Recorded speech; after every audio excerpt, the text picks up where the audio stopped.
तरफ व्यभिचार वृत्ति, जो दूसरे की धन की तरफ अपहरण वृत्ति, भोगों को भोगने में सुख वृत्ति, देहाभिमान पुष्ट करने वाले पदों की लालसा, ये सब अपना एक तरह से पतन किया जाता है और इसी संसार में उन्नति मानी जाती है।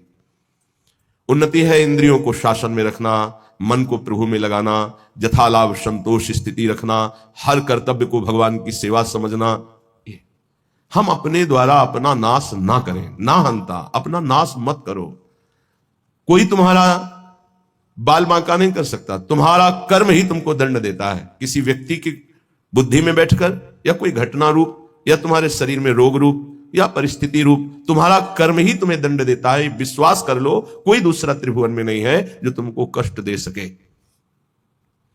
इसलिए जो तुम्हारा देह है, जो घर है, जो स्त्री पुत्र आदि हैं, वृथा में इनमें अहम और मम बुद्धि करके अपना नाश मत करो।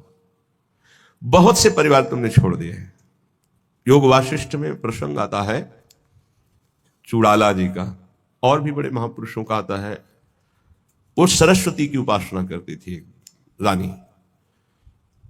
जब उसके पति युद्ध में मारे गए राजा तो बहुत विकल हुई, तो अपनी प्रिय सखी सरस्वती जी का स्मरण किया, आकाश स्थित हो गई और उसने कहा मेरा सहयोग करो, मैं इस समय बहुत व्यथित हूं, मुझे ऐसा ज्ञान प्रदान करो जिससे मैं अपने पति के वियोग को सह सकूं।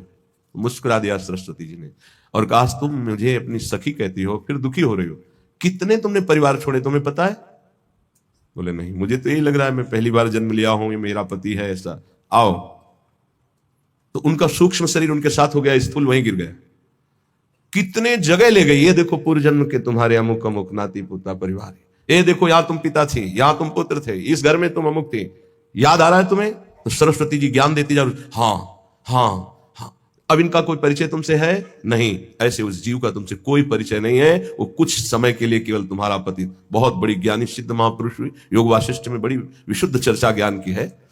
ज्ञान मोह का नाश करता है, उसका मोह नष्ट हो गया। ये जो हमें मिला हुआ परिवार है केवल भगवत प्राप्ति के लिए मिला हुआ है। गृहस्थ धर्म और विरक्त धर्म अलग अलग मर्यादा है। पत्नी पुत्र परिवार आदि की सेवा रूपी परम धर्म करके नाम जप करते हुए भगवत प्राप्ति करनी है। शरीरों में मोह नहीं करना है, आंतरिक बैठे हुए प्रभु से अपनापन करना है। यहां प्रभु से कोई मतलब नहीं, केवल शरीरों से प्यार किया जा रहा है, इसीलिए दुर्गति हो रही। वृथा में अपना नाश स्वयं मत करो। एक अहमता ममता ये जग में है दुखदाई, ये जब श्री जी की ओर लगे तो होत परम सुखदाई। इसलिए तात मात सुतदार देह में मति अरुझ मति मंदा।